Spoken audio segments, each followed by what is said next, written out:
Sinadya ko lumipat dito para mapalapit sa ate mo. Ito lahat nakuha kong impormasyon. Sa Montesino kukuha lahat ng tatay?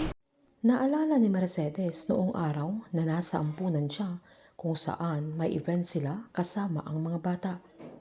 Laking gulat niya nang pumunta doon si Christine na dala-dala niya ang anak niya kaya hindi siya nagpahalata na agad siyang umiwas. Sinaad ng madre na may kukunin lang siya sa loob at nang babalikan na niya ang dalaga ay nagbago na ang isip niya na mangyak-ngyak pa ang sinaad nito na hindi na niya ipapaampu ng bata sabay umalis na ito.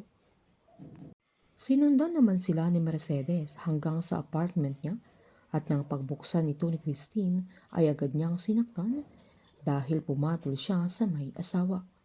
Sinubukang magpaliwanag ni Christine na hiwalay na sila ni Rafael pero mas nanggigil si Mercedes nang makita niya ang bata na sinubukan niyang saktan pero nanlaban si Christine.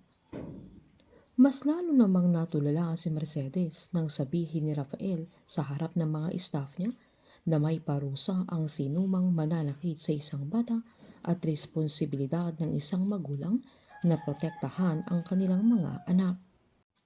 Habang nang papalabas na sila Rafael ay nagulat sila Vincent at Randy nang paparating si Mang Estong at hindi na nila ito napigilan pa.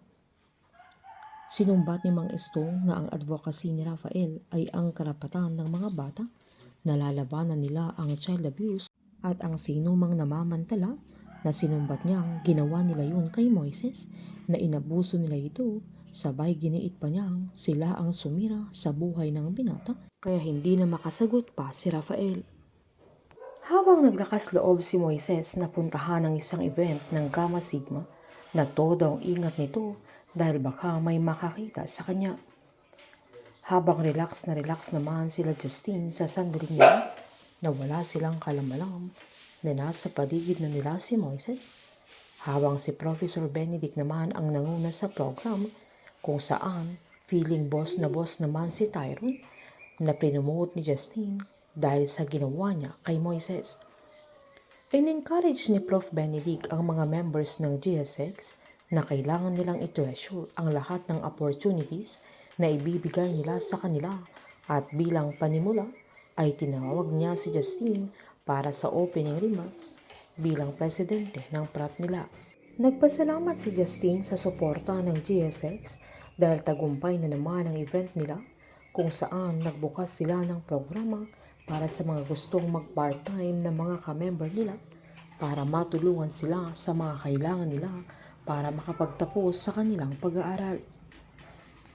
Habang palabang sinumbat ni Mercedes kay Mang Estong na si Moises mismo ang sumira sa buhay niya na hindi sila dahil pusher at adik ang binata.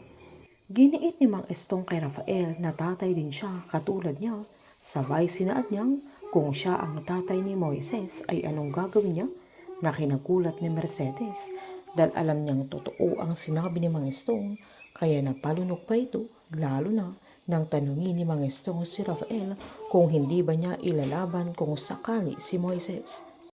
Habang sisimulan na ang imbestagahan nila Mang Estong ang tungkol sa pagkawala ni Christine kung saan malalaman na ng lahat na ang anak niyang matagal na nilang hinahanap ay matagal na ding patay.